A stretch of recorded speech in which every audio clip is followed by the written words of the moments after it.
I love this because, man, like the tight end position means a lot to me. And I got a special guest today. I don't even need to introduce your name. We know who you are. But I'm going to just start off with this, man. Just off the rip. Growing up, for you, who were some of your favorite football players? Whoa, favorite football players. When I was younger, my favorite running back was Walter Payton. Okay. Walter Payton was my guy. I loved the 85 Bears. I remember the Super Bowl shuffle. I was 5 years old, but I remember that like that was the coolest thing ever, that era. As I got older, as far as tight ends were concerned, obviously my go-to guy was Jay Novacek. Okay, Cowboy fans, that was my guy. Okay. Then Steve Young was a favorite of mine. As I got older, obviously when I was in high school, Tony Gonzalez was the man. Yeah. So as far as tight ends that I looked up to, those were two of the guys that I loved. So Todd, I gotta ask you, man, just if I walked up to you and I said, you know what, I don't know anything about the tight end position, but I know this thing called Mount Rushmore, and the presidents, if there were 4 faces for the tight end on a mountaintop, how does that look for you? Whoa. I know it's on the spot, yes. So the guy that I came in the NFL with, Shannon Sharp, is on there. Yes. I think you got to put Tony Gonzalez on there. Yes. And then, if you're just looking at pure numbers, it's got to be Gronk and Kelsey. And so Hall of Famers. That's my guys. Yeah. I love that, man. So I gotta ask you, man, just seeing how the tight end position has ultimately changed right now, it is a numbers-based thing. Like when we talk about Jay Novacek, he didn't put up the 1,800 yards or 1,200 yard seasons. He made the plays, but now tight ends like the Jimmy Graham era, like those guys, it started to become a more like, it's receiving.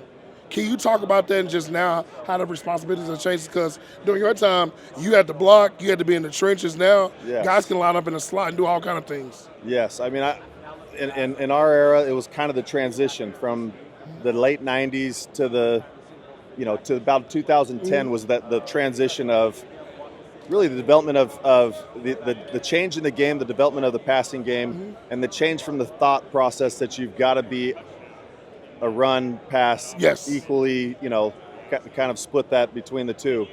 And so that's what we've seen really, but there's been a lot more innovation in offenses. Yes. They treat, short game, quick game, screen passes a lot more like run game nowadays. And so there's a lot more ways that they go about it. And then there's some of the rule changes that have played a factor into that with how they protect the quarterbacks differently, how they protect the receivers, the off the line of scrimmage and down the field as well, making plays. So obviously, Raven for life, or things of that nature. But I got to ask you, man, just Lamar Jackson's unreal, right? Yes.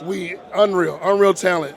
For you just watching it, what has to happen? Because it seems like it's just maybe the luck of draw. Like worst case scenario always happens. And what for you, how does that feel for them to get to the next step? In my eyes, there's not many teams that have beat the Ravens. No. They beat themselves. That's really what it comes down to. You look at this last game against the Bills, they had 3 turnovers to 0. There's not too often you're going to win that matchup when the turnover ratio is like that. And so I feel like the Ravens more or less beat themselves in that game. Same thing with last year in the playoffs against Kansas City.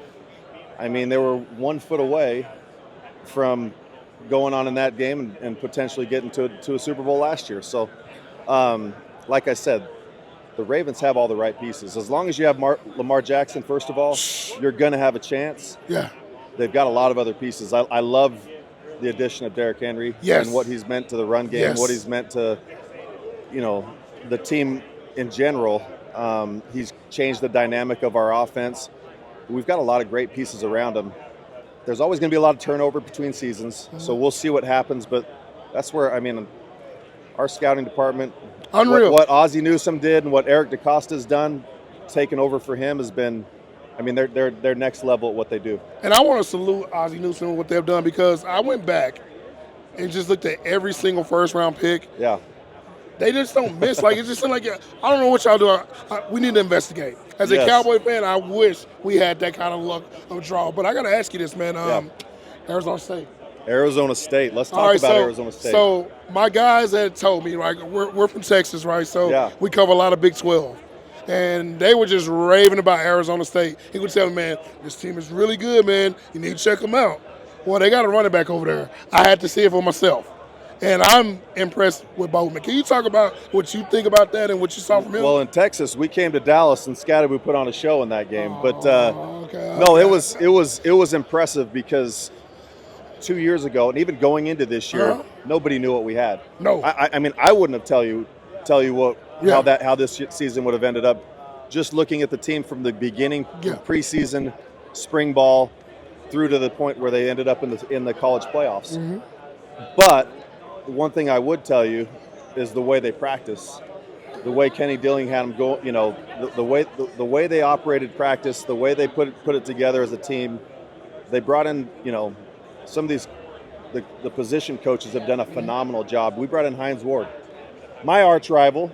That's unreal. Yeah. From the Pittsburgh Steelers, but he's our receivers coach. Yes. And there's not a better guy to teach somebody how to play the position. I mean, you look at Hines, you look at his size, and you look at what he was able to do in the NFL. I mean, he's going to teach guys the importance of blocking from that position. Yeah. He's going to teach them how to catch with their hands. Yeah. He's going to teach them how to run routes, because those are all the things that he had to be phenomenal at, and he was, to do what he did in the NFL. So he took a receiving core, and from the beginning of the year to the end of the year, completely changed that receiving core. Wow. But Scatterboo, 2 years ago, when he first got to spring ball, there was one guy when I went out there that stood out to me, and it was him. And there was one guy I wanted to walk up to after practice and say, "You're the leader, take the reins and be the guy," and it was him. And like I said, he was impressive. It wasn't just his physical skills, his balance, his awareness. It was his mental toughness, his grittiness. Like, the guy doesn't go down. He maximized every play. That's what I love to see. I love to see a guy that's going to get every inch. And he wants to be on every play. I love that. No, he wanted to be out there. Yes, I love that intensity. Two more things for me, man. So I always ask, it's like, for you had the fortunate situation of when you looked across the field at every practice, there was a guy that you were kind of going against, matchup, arguably the greatest, one of the greatest. Well, you know what? Let's take it back. There wasn't just a guy. There was a few guys. There was a few guys. So let me take that back. There was number 52. There was number 2. I mean, you go Saragusa. You go all through the line. 55 Suggs. There was Ed Reed. There was Saragusa. There was. I mean, you can go down the list of the guys that we practiced against. But mainly for you, Ed Reed, right? So like you saw him every day, and I usually Ray Lewis, and Ray Lewis. But for you, let's say on Sunday, you looked across the field. Who was the guy that you looked at? You like, this is gonna be one of those days. I see. Oh wow! I mean, up front on the line of scrimmage, I knew if James Harrison was over there that you had to pack a lunch. Yes. And I mean, we tried not to ever single up a tight end on him, because not just a single tight end could block him, but not a single offensive lineman could block him. Maybe Jonathan Ogden. But there's only a few guys that ever gave Jonathan Ogden fits, which, I mean, I don't know if we can categorize it that way, but he was one of them. And then as far as secondary, I mean, for us, we played the Steelers 2 to 3 times a year. And so it was Troy Polamalu on that side. I mean, those matchups were – I cherished every opportunity to go against those guys, because I knew exactly what I was going to get from them. Mm-hmm. And I feel like they knew what they were going to get from me and from us. Damn. Last question, man. Let's rewind time. I head to the stadium, man. And everybody's getting hyped up. You on the field working out. You know they love to play the music, get everybody going. I look at the Jumbotron. I'm hearing the song. I'm like, man, what is this? On the Jumbotron, it says, Todd Heap, bye. The song is named after you. Who's the artist that does the song? Oh, shoot. No way. Yeah. Hold on. You got to tell me. Who's this? No, I'm asking you. Who does that song? I don't know. Let's see. Hold on, you got to bring that to me. I am not familiar with that. So no, what I'm saying is this. Let's say we go back in time, and you know how now guys are able to express themselves. We hear songs that are who would be my song? Who would do your song if it was named after you? Shoot. Who's the artist that does the song? Wow. That's a tough one. I've never really thought about that. But I would say if there was a song for me in the NFL that I would have come out to, it would have been Eminem. You can't go on Marshall now. Come on, man. Yeah. Marshall. Well, Todd, man, congratulations on everything, man. I appreciate this from the bottom of my heart, man. Salute to you, brother. Appreciate you, man. Yes, sir. We'll be talking again. Hey, sir. great to be on with yes, you. Yes, yes.